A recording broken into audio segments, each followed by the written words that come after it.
Hi everyone, it's your girl Renita here. Hi. So guys, I've been outside all day, literally all day long, and what I'm doing now, guys, is I was sitting down, taking a break from my little job earlier, of planting out some collard greens that I was planting out earlier. If you haven't already, check that video out. Please go and do so. But guys, what I was doing earlier was I was planting out the collard greens, and then I was thinking when I was taking a break, I said, you know what? The fall is coming, and for all of us new gardeners who don't know what to expect, I wanted to take some cuttings of some of my flowers so that I can save them over the fall winter that we have here in Florida Zone 9B. And I say fall winter because here we may only get a few days of cold weather. I don't think we'll get anything too major here in Florida, but in the event that we do, I did take some cuttings of some of my flowers, and I'm going to start potting those individually, just in case I need to take them inside to save them from the fall weather. So with that being said, I'm gonna come and show you guys. I took some cuttings of my impatiens, and these are like a variegated pink. I cut them a while ago, so they do look a little blah. And then in this cup, I took 3 cuttings of my succulents, and these kind of turn like a reddish color. And then I have these 2 cuttings of, actually 3 cuttings of coleus. Because like you guys know that my coleus patch, it didn't do so well, so I want to save some for next year. Alright guys, so I'm just gonna get these potted up really quick, and then I will come back and show you what I've done. Like I said, I just thought this would be a good idea because this will be my first fall going through winter back into a spring.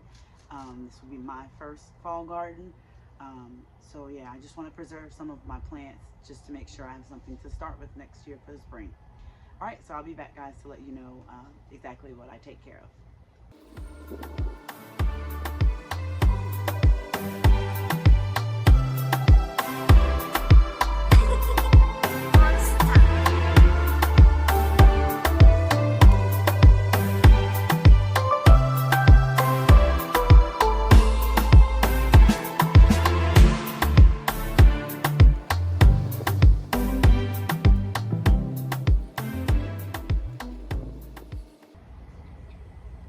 All right, everyone, I am back, and I am all done getting everything potted up into their own individual pots.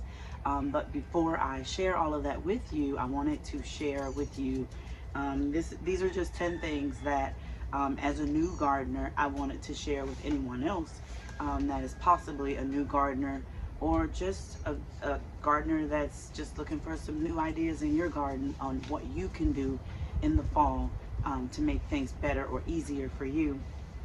So a few things that I feel that you can do in the fall. The first thing I am going to say is going to be take plant cuttings. Because like I said, if you're a new gardener, or if you live in a colder zone, I live in Florida Zone 9B, you need to take those plants inside if you live in a colder zone.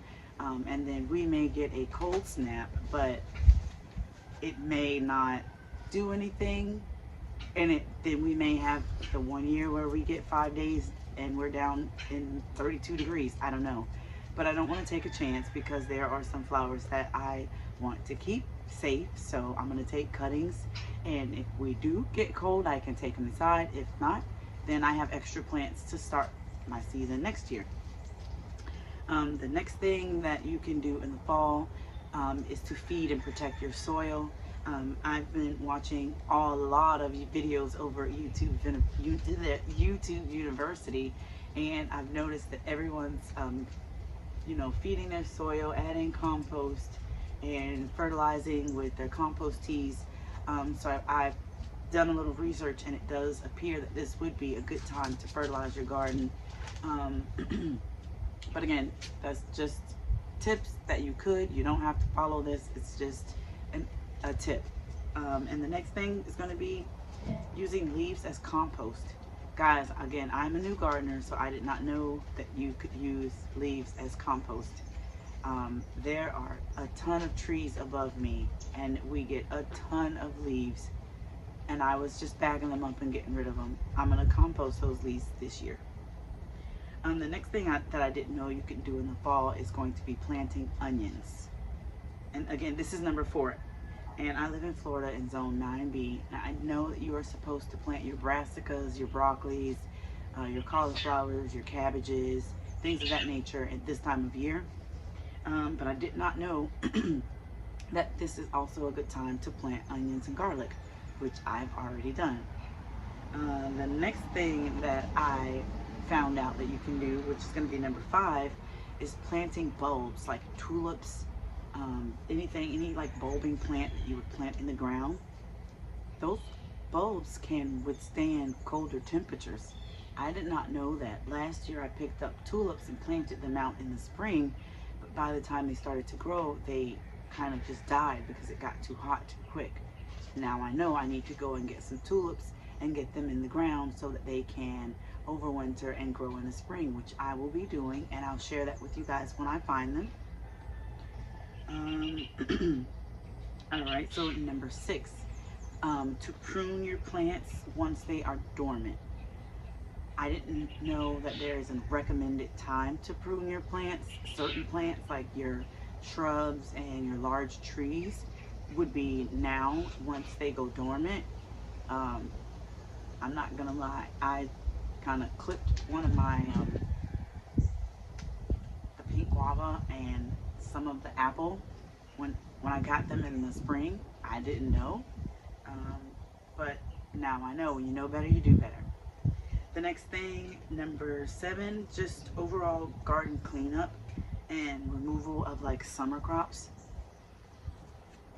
I've been holding on to some bell peppers and I think I need to let them go. I don't know, but it is suggested that you do this in the fall. The next thing is going to be number 8. It's also a very, very good time, guys, to go check out your clearance at your big box stores, even some of your local nurseries, your Walmarts as well. They have lots of gardening items, fertilizers, tools, just all different types of gardening things that they have marked down with tremendous discounts. So go check out those clearance items. The next thing I just recently learned about was adding mulch to your beds. Aside from using the leaves for compost, which you wouldn't add them to your beds right away, you would use those for the compost, but the mulch, chop and drop, that concept's new to me, of using like the leaves of certain plants to just chop them around the base of their plants and let them kind of just chop, drop, and decompose and just compost right there. So that's a new concept to me, and this is the time of year that you would do that. And then the last thing, which would be number 10, which would be just to enjoy your garden, guys, and have fun. Do whatever you do in your garden that you think works for you. So with that being said, I'm going to bring you closer and just show you guys the plants that I've took cuttings from and put them in the little pots. They look a little droopy because I just took them for cuttings, but I'll update you guys in a few days and let you know what they look like. So let me bring you close and I'll show you. Okay everyone, so these are the coleus, the succulents, and the 3 impatiens that I took the cuttings from about maybe 2 hours ago. So yeah guys, they're looking a little droopy, but I promise they'll look better in the next couple days once they go through their little shock. So yeah guys, let me know in the comments, what are you doing in your garden to get ready for the fall? Are there any plants that you're overwintering? Are there any garden tasks that you're doing just to get ready for the fall? Let me know in the comments. All right guys, and I'll see you guys around. Bye.